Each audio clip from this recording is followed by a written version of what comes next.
Hello guys, in today's video it is going to be how to trees. Alright, so we have 4 steps to make your trees better in Minecraft. So without further ado, let's just jump right into it with the first tip on how to make your trees better. Okay, so the first tip is reference picture. So the first thing you can do to really upgrade your trees, I've got a couple tree examples here that I built. The first thing you can do is use a reference picture. This is going to help a ton. If you just go to Google and type the type of tree you want to build, maybe it's this pine tree right here, find a reference picture. You don't have to create something exactly like the picture, but it's really good to get the general shape and gist of it down. So for this tree right here, I'm going to put up a picture of the reference picture I used, and as you can see, it's not exact. It is just kind of a guide, just to kind of get an idea where some of these branches could go to make it look just a little bit better. So that is the first tip here, but it is not the most important tip. You can do this without a reference picture. It is just a nice handy guide to have. Tip number 2, guys, is to use shape. Utilize shape. This is probably the most important tip, I have to say. So if we have a very straight tree like this one over here, this one looks good. It works. I'd probably use this for a build. It is a nice simple design, but you can see here it's very straight. It just kind of goes up vertical. I have a little deviance here, kind of goes a little bit to the left, but for the most part it is very straight. You can see these long columns, and it just kind of takes away from the overall flow of the tree. What we want to do is something more like this tree over here.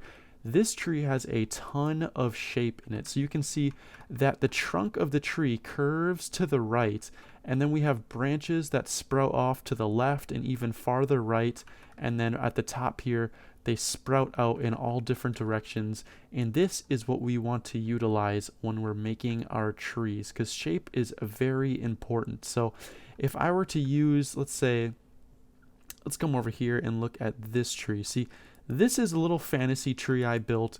It's not a crazy tree. It's not something you'd see in real life, but it has a ton of shape. You see all these curved branches, all these wacky little designs, and it really can elevate your builds from something that's just a normal standard tree like this one here that's just straight up and down to something like this that has a lot of character, a lot of design, and a lot of depth in it. Alright guys, tip number 3, we're going to come over here to this tree to start with. This tip number 3 is use color. Do not be afraid of color. Color is your friend.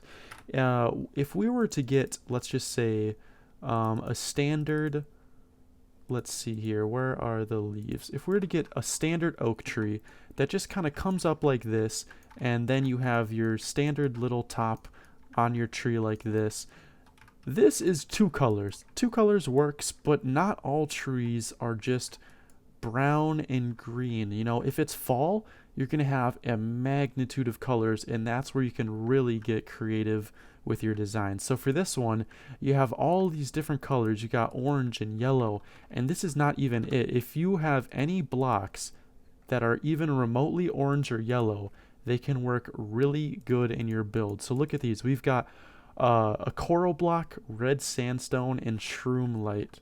I've never seen this block before, but you can add these into your build, and it really just brings it to life, gives it so much more character, because it's not two-dimensional. It's not just green leaves. It's not just a wool or something. And as you can see, these are not very traditional blocks. You know, tree leaves are not horn coral block, but if you add them in, if you have a tree that has yellow leaves and you use these for your yellow leaves and your red sandstone, and you use that, you can really elevate your builds by just incorporating, okay, well these turned to gray, so that's not a good example, but just incorporate any block, you know, anything that's yellow. We could even use sponge, we could use hay, we could use pumpkin, any block that has your general color. It doesn't matter what the block is per se. Like obviously leaves aren't made out of pumpkin, but from a distance when you're looking at this, you're never going to notice that that's pumpkin. You're just going to go, oh, that's a beautiful orange colored tree. Okay, how to tip number 4 here. We are back at this first tree, and step 4 or tip number 4 is details. Details really can elevate your tree and bring it from a good tree to a great tree. So what I mean by details is we have this standard pine tree, but we have this decorated with a whole bunch of different stuff. So we have growth on the bottom here. So trees usually have moss on them. They have mushrooms on them. So I have brown mushrooms and I have red mushroom blocks. And if you see that, we just put this on our tree, and we can have hanging roots coming off of our mushrooms to give it this effect that these mushrooms are just growing off of the tree, and this can really elevate your build. But there's more than just the bottom of the tree. If we come up, we can do stuff like put flower pots on the tree. These can be little pine cones hanging from the branches of your tree, and you can even put grass on top of your tree. If you are wondering how to put grass on the top of your tree, I'll show you right now. It's pretty simple.